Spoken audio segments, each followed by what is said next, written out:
let's send that off to Andrew for testing.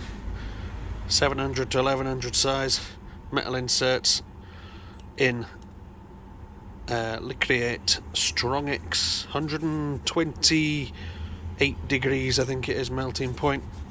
Beautiful. I'm going to send that one out to Bob in Chile. I'm sure he can thrash that out on his 400 and see how it goes.